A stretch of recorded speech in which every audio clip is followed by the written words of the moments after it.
नमस्कार, मी इंदिरा. न्यूज अनकटच्या कृषी अपडेटमध्ये तुम्हा सगळ्यांचं स्वागत करते.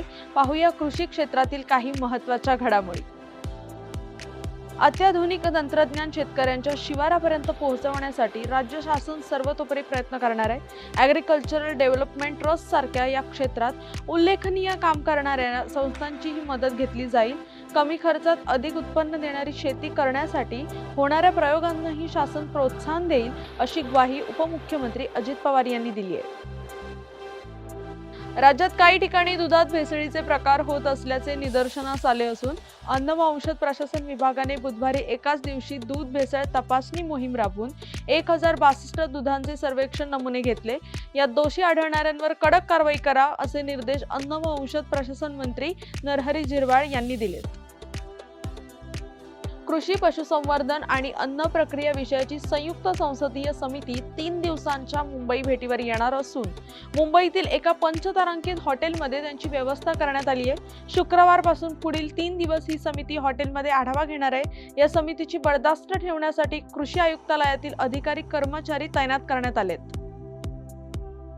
केंद्र सरकार व केंद्रीय जल आयोगाने कर्नाटक राज्य सरकारच्या अलमट्टी धरणाची उंची वाढविण्याच्या निर्णयाबाबत कठोर भूमिका घेऊन या निर्णयास स्थगिती देण्याची मागणी स्वाभिमानी शेतकरी संघटनेचे संस्थापक राजू शेट्टी यांनी केंद्रीय जलशक्ती मंत्री CR पाटील व केंद्रीय जल आयोगाचे अध्यक्ष डॉ. मुकेश कुमार सिन्हा यांच्याकडे केली आहे.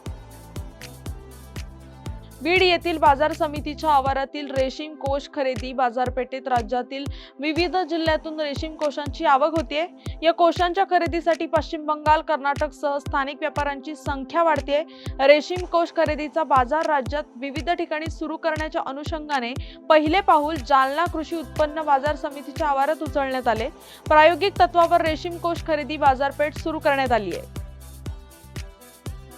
हवामान बदलाच्या स्थितीत रेशीम शेती किफायतशीर ठरत असून याचे महत्त्व पटवून देण्यासोबतच शेतकऱ्यांना रेशीम शेतीकडे आकर्षित करण्यासाठी जिल्ह्यात 9 जानेवारी ते 9 फेब्रुवारी या कालावधीत महारेशीम अभियान राबवण्यात येत आहे. या अभियानाची सुरुवात जिल्हाधिकारी अभिनव गोयल यांच्या हस्ते रेशीम रथास हिरवी झेंडी दाखवून करण्यात आलं. यावेळी उपजिल्हाधिकारी अनिल माचेवाड, जिल्हा रेशीम विकास अधिकारी PS देशपांडे उपस्थित होते. सातत्याने वातावरणात बदल, काही दिवसांपासून ढगाळ वातावरण आणि अति थंडीचा विपरीत परिणाम आंब्याच्या मोहरावर होताना दिसतोय. आंबा पिकाला मोहर आल्यापासून ते फळधारणा आणि काढणीपर्यंत शेतकऱ्यांना अनेक समस्यांना तोंड द्यावं लागतंय.